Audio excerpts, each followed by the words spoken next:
acompaña un panel de expertos, la verdad, bastante interesante. Vamos a hacer una pregunta general para todos y un par de preguntas para cada uno, y si nos da el tiempo, una pregunta general de cierre para todos. Les voy a ayudar que sean pedir que me ayuden que sean los más concisos para poder llegar a los tiempos que buscamos. ¿Sí? Voy a presentar a Fernando Cruz, Country Manager de Lemon. Bienvenido, Fernando, ¿cómo estás? Hola, ¿qué tal? Buenos días, Jaime, y buenos días a todos. Bienvenido.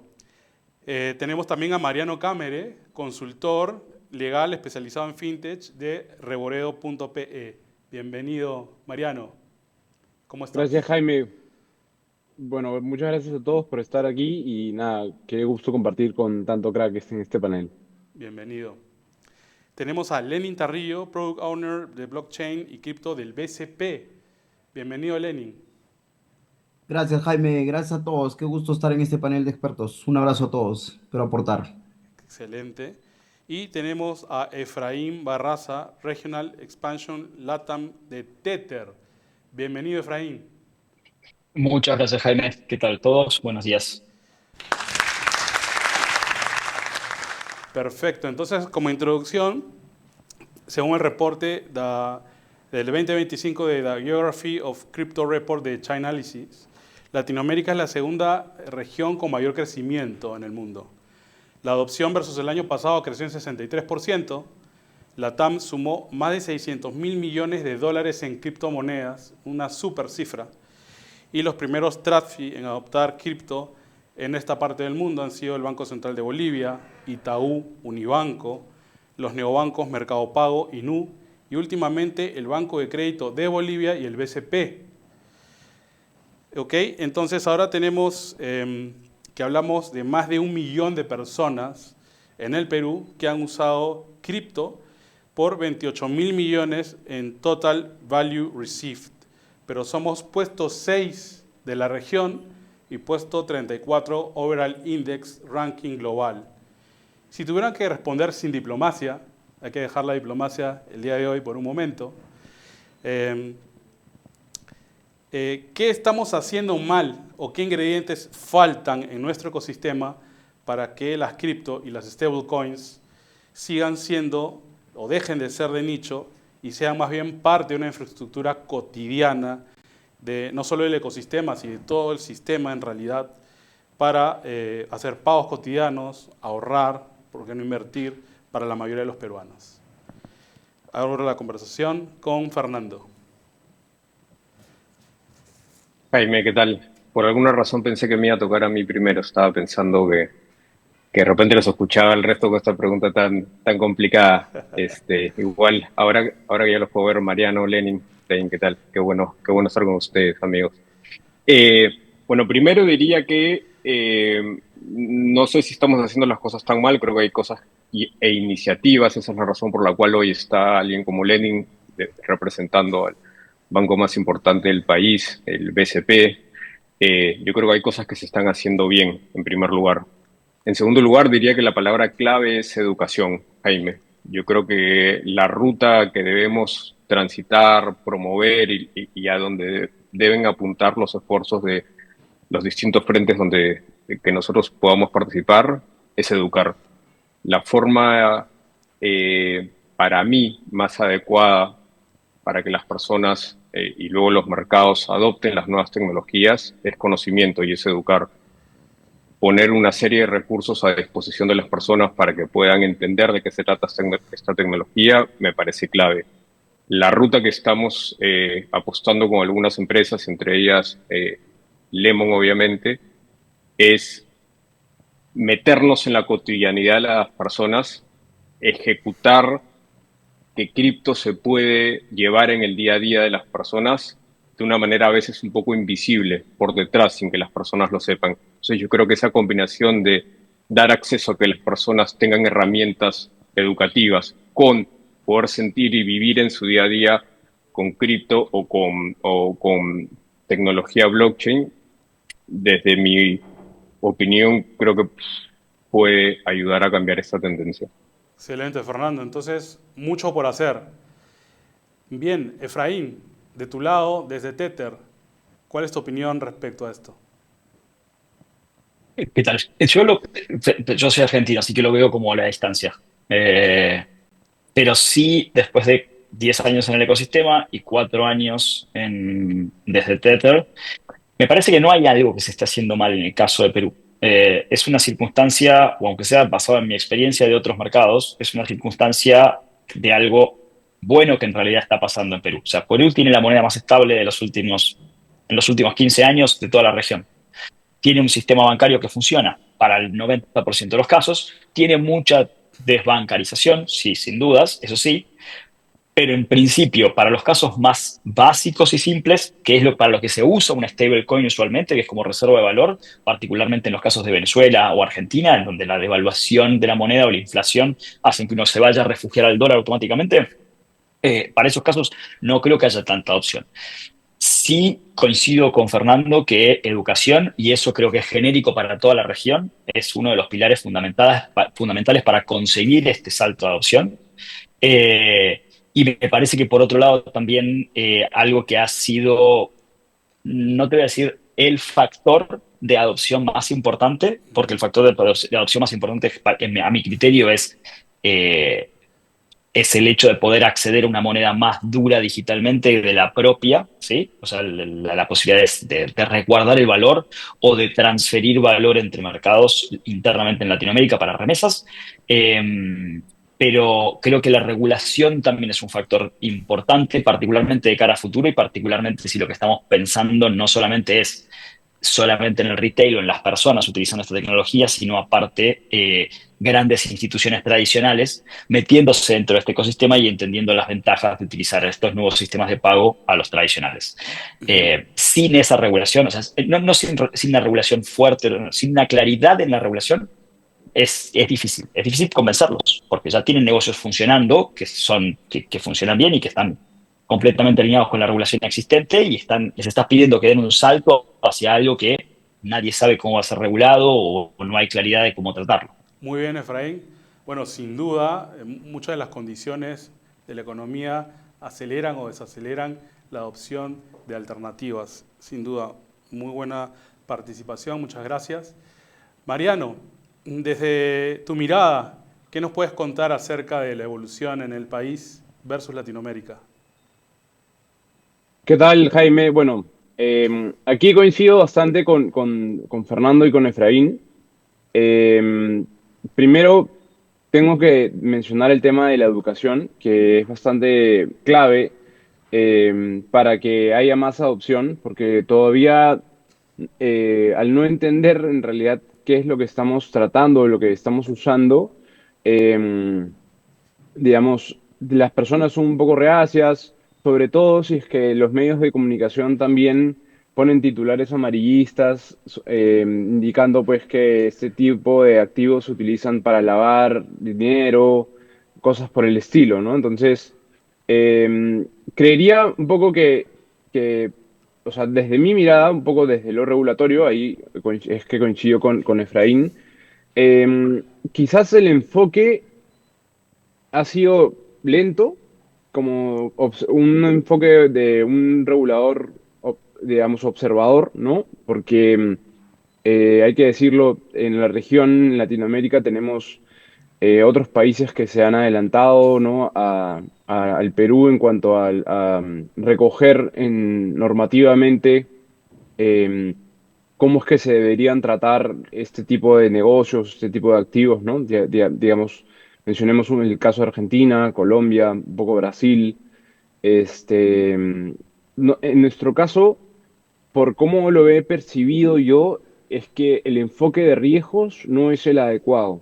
Todavía creemos que este activo es un activo muy utilizado para lavar dinero, por ejemplo, para lavar activos, cuando en realidad es en el mundo el activo más trazable y que más, digamos, más auditoría se puede ejecutar sobre el mismo. Entonces, como digo, creo que el enfoque de riesgos del regulador todavía tiene en la cabeza que todavía estamos ante un activo riesgoso y eso Ujú. genera que el mercado lo vea de esa forma, ¿no? Y Muy ya, bien. entremos un poco a las financieras, a los bancos.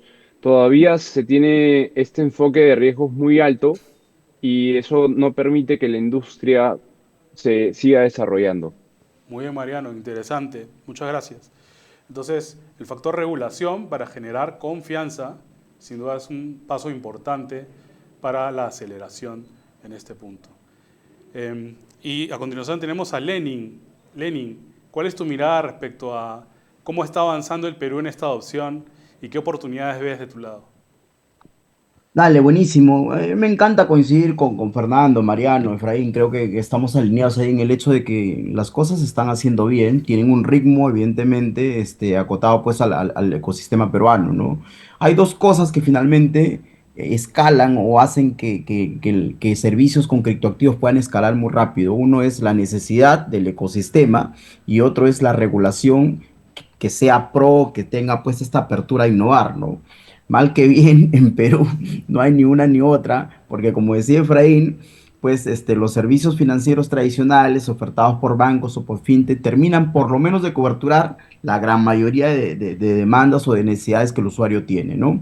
Sin embargo, pues es un momento súper, creo que yo, necesario para empezar desde la banca, empezar a construir capacidades muy acompañadas del desarrollo de educación. Coincido muchísimo con Fernando y con Mariano ahí que, oye, hay que impulsar innovación en este ecosistema de Bitcoin y stablecoin, pero hay que hacerlo de la mano con un programa educativo que ayude a que las personas que hacen onboarding, sobre todo a Bitcoin, que es un activo que tiene pues un riesgo importante, un riesgo que hay que respetar, pues estén, digamos, capacitadas para también para mitigar o para gestionar adecuadamente estos riesgos, ¿no? No podemos solo innovar, sino que hay que ver que la gente, las personas que llevamos, pues también tengan esas capacidades un poco de gestionar adecuadamente estos riesgos. Creo que vamos por buen camino. De hecho, la SBS hoy día, por ejemplo, publicó que ha aperturado su Sambo. Ya no solo lo pueden hacer los bancos. De hecho, nosotros como BCP hemos sido el único banco que ha tocado la puerta, ha abierto camino ahí, pero ahora también lo pueden hacer las fintech y lo pueden hacer las startups.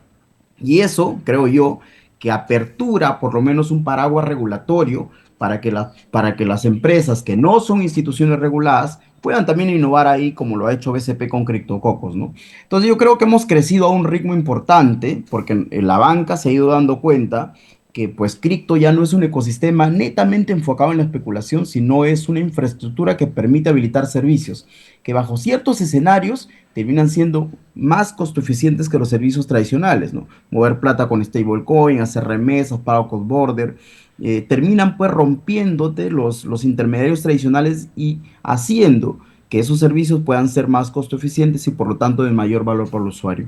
Creo que vamos a buen ritmo, ¿no? Ujú. Y creo que vamos también empujados un poquito con lo que está pasando pues en Bolivia y en otros lados en Brasil también, ¿no? Entonces, creo Perfecto. que es un buen momento para empezar a crear desde la banca y también pues desde la fintech y de las startups de fuera, ¿no?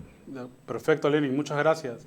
Bueno, entonces, ya lo dijo Lenin, las puertas están abiertas para más competencia y apertura de las criptomonedas y stablecoins. Un factor importante que todos han coincidido es la educación, y creo que en el frente financiero la educación de todos los productos siempre juega un papel protagónico, sobre todo porque un usuario informado después no es sorprendido, ¿no? Y sobre todo que puedan entender la aplicación y cómo se benefician con estos productos. Muy bien, ahora vamos a las preguntas directas. Estamos un poquito apretados con el tiempo, así que les pediría que sean lo más concisos posibles. Empezamos nuevamente con Fernando, Country Manager de Lemon. Como saben, Lemon conecta soles, pesos con Bitcoin, stablecoins y otras criptomonedas a través de una app que permite pagar con QR, usar la tarjeta Visa prepago y recibir cashback en Bitcoin. Este cashback sin duda un gran acelerador para la adopción. En la práctica, una cuenta cripto para el día a día. Fernando, Lemon se ha posicionado como esa capa que conecta el dinero local con cripto para la vida diaria. Pagar con QR y todo el journey que acabamos de mencionar. ¿Qué tiene que pasar en producto, eh, digamos, en regulación y en cultura financiera para que dejemos de ver cripto como un trading únicamente o un refugio puntual, como acabamos de mencionar, que si bien estos son aceleradores, en el mercado peruano pues ese contexto no existe como la inflación y se convierta realmente en un riel por donde corran los pagos cotidianos, remesas, cobros de emprendedores en general. Buenísimo. Yo creo que complementando lo que han dicho todos con la primera pregunta, esta gran palabra que es educación acompañada de regulación, tengo dos ideas. La primera es que las empresas deberían de tender puentes. En Lemo nos gusta mucho bajar las barreras, acercar. Decimos que somos la billetera que está uniendo el dinero como lo conocemos hoy con el dinero del futuro. ¿Por qué? Porque para nosotros el usuario no tiene por qué entender la tecnología blockchain para poder pagarse un café. Nuestra misión viene más por el lado de hacer cripto fácil y hacer que la tecnología sirva a la vida y por ahí no al revés. No, yo creo que la ruta no es enfocarnos en un nicho de entusiastas de la tecnología o como he escuchado que se ha hablado en la ponencia anterior, solamente para unos pocos desarrolladores, porque creo que eso no es la ruta para la masificación, esa no es la ruta para la integración de esta tecnología tan potente en el día a día, ¿no? Es por eso que queremos en dar opciones, en la misión principal de que el usuario pueda vivir en cripto en su día a día. ¿Y a qué me refería con dar opciones? En que mañana una persona pueda elegir si quiere vivir en la moneda local, en este caso en soles peruanos, o en cripto, o en ambas. En esa línea, como tú mencionabas, te puedo dar algunos ejemplos locales y también de afuera. En Argentina aprendimos eso, aprendimos que la gente adopta cripto cuando no siente que la está usando, aunque parezca un trabalenguas. Un ejemplo es la tarjeta Visa, que se lanzó en Argentina. Luego de una serie de productos y de intentos para introducirse en la cotidianidad, la tarjeta fue el producto que llevó a Lemon a explotar. ¿Por qué? Porque te permitía hacer tus gastos diarios, pagar ese café que yo mencionaba, y de pronto te comenzaba a devolver a hacer un cashback en Bitcoin. Entonces tú comenzabas a tener esta reserva de valor, una de las tecnologías más potentes de la historia del ser humano, la comenzás a tener sin haber cambiado tu hábito de consumo. Eso lo adoptamos en Perú, trajimos una tarjeta Visa, pero también entendimos que Perú tenía sus propias modalidades. Por ejemplo, acá el pago con QR es muy usado, es muy recurrente, entonces también en Lemon acá tú puedes pagar con QR. En Brasil estamos integrados con Pix, por ejemplo, entonces tú puedes ir hoy en día y poder también sumarte a los rieles de Pix a través de Lemon, por citar algunos ejemplos de la región, ¿no? Esa sería una primera idea, nos gusta tender puentes y bajar las barreras. Lo segundo sería que hay que desmitificar que cripto es una manera fácil de ganar dinero, porque eso creo que es un camino que abre puertas a las estafas, ¿no? Y a lo que mencionabas un momento, Mariano, de titulares muy amarillistas. Yo creo que hay un propósito superior en cripto y que el juego tiene una mirada mucho más a largo plazo que el trading que generalmente se caracteriza por una visión un poco más cortoplacista, ¿no? En Lemon apostamos por una mirada de que el juego es más a largo plazo, que ser parte de cripto es una reserva de valor, sí, pero no solamente es especulativa, sino también puedes tú estar en cripto porque crees en la revolución, porque crees en la libertad, en que hay otra forma de relacionarte con el dinero más allá de las finanzas tradicionales como las conocemos, ¿no? De Entonces yo acuerdo. creo que esas serían las dos ideas que me gustaría compartir, Jaime. Muchas gracias, Fernando. De hecho, ya se acuñó el nombre o la denominación, la acción de lemonear, ¿no? Eh, en el mercado peruano. ¿Qué están haciendo ustedes distinto para empujar ese uso real y no solo especulativo en línea de lo que decías? Casos de usos reales, por ejemplo, cuando te pagan desde el extranjero, puede pasar en segundos. Eso es un beneficio irrefutable. Sí, si quieres te jalo el hilo de ese ejemplo que has dicho, porque ya mencioné QR, ya mencioné tarjeta. Adelante. En Lemon tú puedes abrir una cuenta en Estados Unidos para recibir dólares, en el caso que seas un freelance o cualquier persona que reciba un salario, un pago o algo en dólares. y por detrás nosotros te lo acreditamos en una moneda estable que, como sabemos, tiene más o menos paridad uno con el dólar, ¿no? Entonces tú haces 3 clics, se te abre una cuenta en Estados Unidos, te abonan $100 y automáticamente tú ves acreditado en tu billetera Lemon 100 USDT, que tú puedes luego gastarlos con QR, gastarlos con tu tarjeta para, nuevamente el ejemplo de pagar un café o lo que quieras, ¿no? Entonces, ese es un ejemplo de lo que tú decías. Lo mismo para euros en una cuenta en España. Puedes hacer exactamente lo mismo en Lemon. Así que de esa manera estamos, como decía Lenin hace un momento, el costo de eficiencia es altísimo en esta tecnología. Entonces las remesas es uno de los casos de uso que más sentido hace, ¿no? Perfecto, muchas gracias, Fernando. A ti, Jaime. Ahora vamos con Lenin Tarrillo, Pro Gowner Blockchain de cripto del BCP. Hace poquito se lanzó CryptoCocos. Dicho sea de paso, estuve en la lista de espera, una excelente experiencia. La banca grande jugando en el mundo cripto, Lenin. ¿Qué ha aprendido la banca tradicional en este proceso que contradiga la narrativa clásica de que cripto solo es especulación, lo que acabamos de hablar un poco, o es puro riesgo reputacional? Ujú. Dale, o sea, de hecho, CryptoCocos es un poco nuestra estrategia para aprender, como lo digo aquí, como lo he dicho creo que en todos los foros que me han invitado, ¿no? El banco necesita aprender tanto del mercado como de la tecnología, en el sentido de qué tecnología necesita para empezar a actuar o a crear servicios aquí, qué regulación necesitamos. De hecho, por eso tocamos la puerta del sambo regulatorio y además, ¿y qué servicios podemos ofrecer? CryptoCocos nos ayuda a nosotros a entender la tecnología, cómo funciona el mercado, a diseñar en un futuro servicios ahí. Y además, pues, que trae, digamos, esta institucionalidad al debate, ¿no?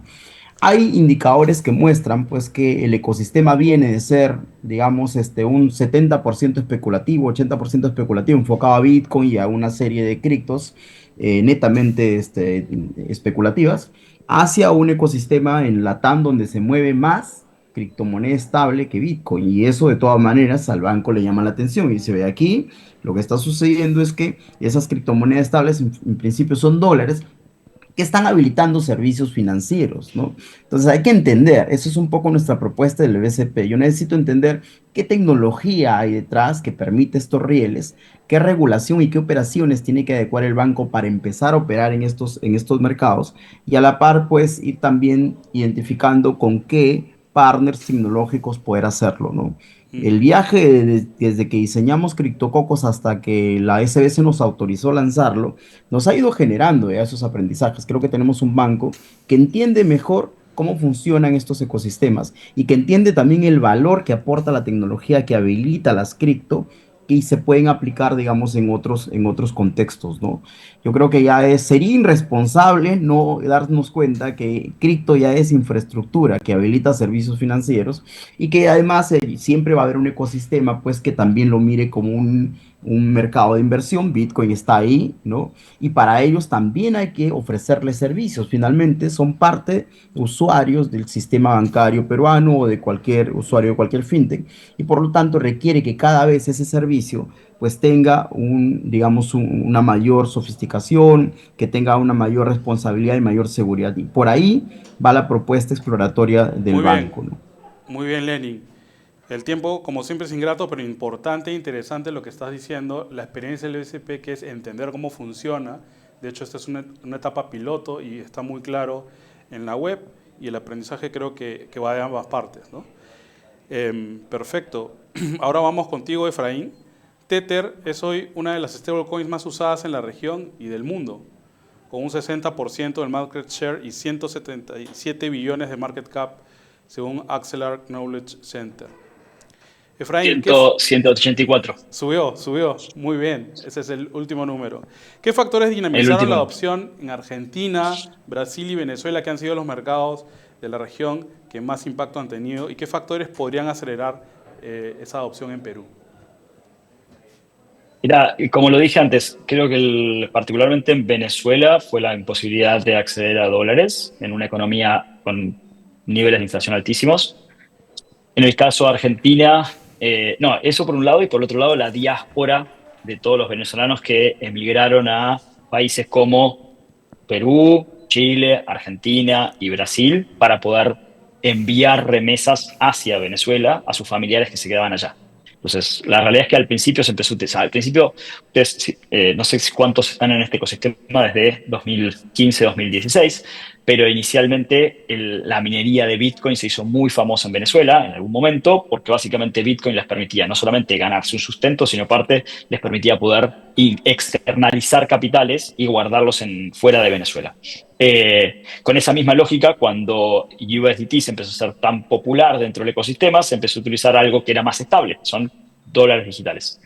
Entonces, tanto Venezuela como Argentina, yo creo que, digo, países con controles de capital, dificultad de acceso a herramientas ¿cómo se llama?, de resguardo de valor, y por otro lado, ¿cómo es que se llama?, alta inflación. En el caso de Brasil, las condiciones son un poquito diferentes, tienen que ver con un poco de inflación, pero yo creo que en Brasil hay mucho más flujo de pagos. Brasil como economía es prácticamente una región, o sea, se podría tomar toda Latinoamérica o toda Sudamérica como una región y Brasil sola como otra región, en términos de volumen de negocios, en términos de peso como economía. Y lo que nosotros hicimos en 2022 fue lanzar con una compañía que de hecho son los que le proveen Pix a Lemon, que se llama SmartPay. Lanzamos la posibilidad de convertir automáticamente USDT a reales a través del recientemente lanzado sistema Pix de pagos. Y eso lo expandimos después entre Argentina y Brasil porque son dos economías que son muy complementarias económicamente y en temas de turismo también.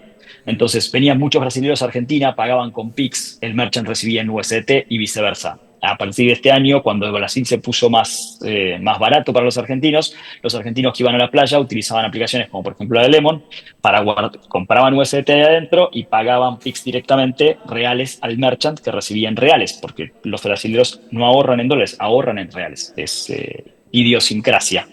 Yo creo que en Perú principalmente primero, si bien hay la SBS ha sacado un sandbox, lo ha abierto, etcétera, creo que todavía le falta una vuelta más como para conseguir un poco más de claridad desde el punto de vista regulatorio. Y después, por el otro lado, es encontrar ese caso de uso puntual o esa necesidad puntual dentro de la industria en Perú, que por ahí tranquilamente pueden ser flujos de pagos cross-border, porque ustedes tienen mucha relación con el caso de Bolivia. Bolivia hoy por hoy tiene mucho flujo de USDT por los problemas que están teniendo hoy por hoy. Y después, por el otro lado, Asia es el otro gran, ¿cómo es que se llama?, socio comercial. Correcto. Y Asia, particularmente desde la pandemia y desde la guerra en Ucrania, ha empezado a cambiar muchos de sus flujos de pagos a utilizar esta tecnología, cosa que puede ser muy provechosa también como caso de uso. Muy bien, Efraín, muchísimas gracias. Entonces, definitivamente más conveniencia y casos de uso para acelerar este proceso. Bueno, el tiempo es ingrato, no sé si tenemos tiempo para una persona más. Lo siento mucho, Mariano, el tiempo es realmente ingrato aquí. Vamos a agradecer a todos los que nos han escuchado y a ustedes por participar. Es un lujo contar en este panel con estas figuras del mercado local y llevarnos estos aprendizajes, cómo funciona el negocio para miles de millones de dólares y personas que se benefician. Y gracias a Capese por el espacio, así que nos vemos pronto. Que estén muy bien. Un abrazo. Si te interesa ver más videos como este, suscríbete al canal de la Cámara Peruana de Comercio Electrónico y activa la campanita para no perderte el siguiente.